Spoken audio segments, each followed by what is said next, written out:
dari kelompok 6 yang beranggotakan Stella Yudia Putri dan saya, Desmita Galwardani. Video ini akan membahas tentang pengembangan empati konselor. Yuk, simak sampai habis. Pernah nggak sih kalian ngerasa ada orang yang benar-benar ngerti perasaan kalian, bahkan tanpa perlu banyak bicara? Nah, kemampuan tersebut disebut dengan empati. Dan bagi konselor, empati itu ibarat senjata rahasia yang wajib dimiliki. Yuk kita bahas lebih dalam tentang pentingnya empati dalam konseling. Jadi, empati itu apa sih? Sederhananya gini, empati itu adalah kemampuan untuk merasakan dan memahami orang lain. Bukan cuma mendengarkan, tapi benar-benar memahami apa yang dirasakan oleh orang tersebut. Lalu, kenapa empati itu sangat penting untuk konselor? Ada beberapa alasannya kenapa empati itu penting. Yang pertama, empati bisa membangun hubungan yang kuat dan penuh kepercayaan antara konselor dan klien. Dan yang kedua, empati membuat konseling lebih berkualitas karena konselor bisa memahami kebutuhan klien dengan baik.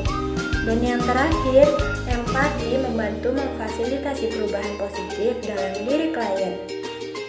Bayangkan, kalau kamu merasa dipahami, pasti kamu lebih nyaman untuk terbuka dan mau berubah, ya kan?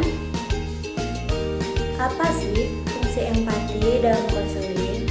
Empati itu tidak cuma membuat klien merasa didengar, tetapi juga menciptakan suasana yang aman untuk mereka bercerita.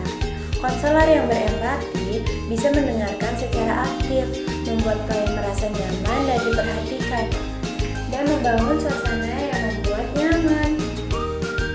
Hal ini sungguh sangat penting agar kalian tidak takut untuk berbagi hal-hal yang sulit. Selanjutnya, kita akan membahas tentang apa sih manfaat empati bagi konselor. Bukan cuma untuk klien, empati juga punya manfaat besar loh untuk konselor. Konselor yang berempati bisa memberikan bantuan yang lebih efektif, membuat klien merasa terbuka dan juga kemampuan konselor semakin terasah. Lalu, gimana sih cara mengembangkan empati? Yang pertama, mendengarkan dengan aktif tanpa mencela. Kedua, latih diri untuk memahami perasaan orang lain lewat ekspresi tubuh atau bahasa tubuh. Dan yang ketiga, gunakan bahasa yang hangat dan dukung dengan ekspresi yang tulus. Tapi, tidak selalu mudah bagi konselor untuk menerapkan empati. Ada tantangannya juga loh. Seperti menghadapi emosi negatif klien, rasa lelah setelah mendengarkan banyak cerita berat, perbedaan latar belakang, budaya, sampai menjaga profesionalisme agar tidak ikut larut dalam emosi klien. Dalam menghadapi tantangan tersebut, konselor bisa mencoba beberapa cara nih.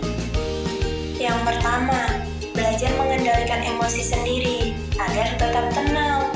Yang kedua, belajar mendengarkan fokus tanpa mencela.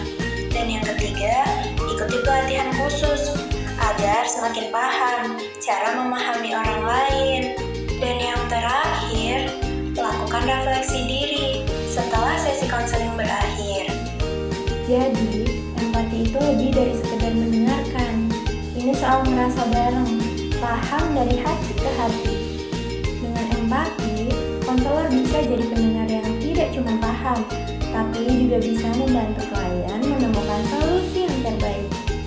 Jadi, ayo terus kita kembangkan empati kita.